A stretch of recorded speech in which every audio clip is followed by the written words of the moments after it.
కీర్తనల గ్రంథము 10వ కీర్తన. యెహోవా, నీవెందుకు దూరముగా నిలుచుచున్నావు? ఆపత్కాలములలో నీవెందుకు దాగియున్నావు? దుష్టుడు గర్వించి దీనుని వడిగా తరుముచున్నాడు.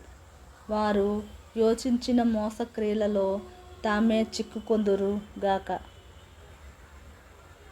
దుష్టులు తమ మనోభిలాషను బట్టి అతిశయపడుదురు. లోబులు యెహోవాను తిరస్కరింతురు. దుష్టులు పొగరెక్కి యెహోవా విచారణ చేయడనుకొందురు. దేవుడు లేడని వారెల్లప్పుడూ యోచించుదురు. వారెల్లప్పుడూ భయము మానుకొని ప్రవర్తింతురు.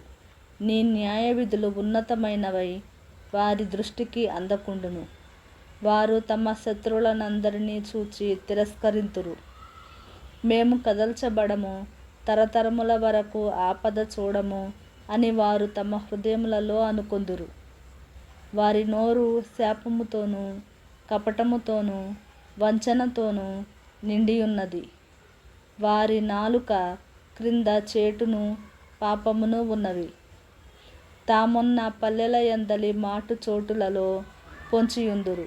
చాటైన స్థలములలో నిరపరాధులను చంపుదురు. వారి కన్నులు నిరాధారులను పట్టుకొనవలెనని పొంచి చూచును.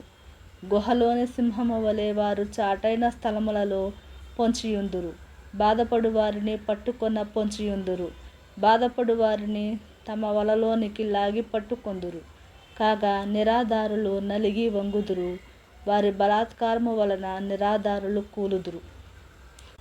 దేవుడు మరచిపోయెను, ఆయన విముఖుడై ఎప్పుడునూ చూడకుండును అని వారు తమ హృదయములలో అనుకొందురు. యెహోవా, లెమ్ము. దేవా, బాధపడు వారిని మరువక నీ చెయ్యి ఎత్తుము.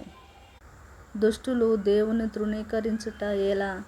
నీవు విచారణ చేయవని వారు తమ హృదయములలో అనుకొనుట ఎలా? నీవు దీనిని చూచియున్నావు గదా. వారికి ప్రతీకారము చేయుటకై నీవు చేటును పగను కనిపెట్టి చూచుచున్నావు. నిరాధారులు తమ్మును నీకు అప్పగించుకొందురు. తండ్రి లేని వారికి నీవే సహాయుడవై ఉన్నావు. దుష్టుల భుజమును విరుగగొట్టుము. చెడ్డవారి దుష్టత్వము ఏమియూ కనబడకపోవు వరకు దానిని గూర్చి విచారణ చేయుము. యెహోవా నిరంతరము రాజయ్యున్నాడు. ఆయన దేశములో నుండి అన్యజనులు నశించిపోయిరి. యెహోవా, లోకులు ఇకను భయకారకులు కాకుండునట్లు బాధపడు వారి కోరికను నీవు వినియున్నావు. తండ్రి లేని వారికిని నలిగిన వారికిని న్యాయము తీర్చుటకై నీవు వారి హృదయము స్థిరపరచితివి. చెవియొగ్గి ఆలకించితివి.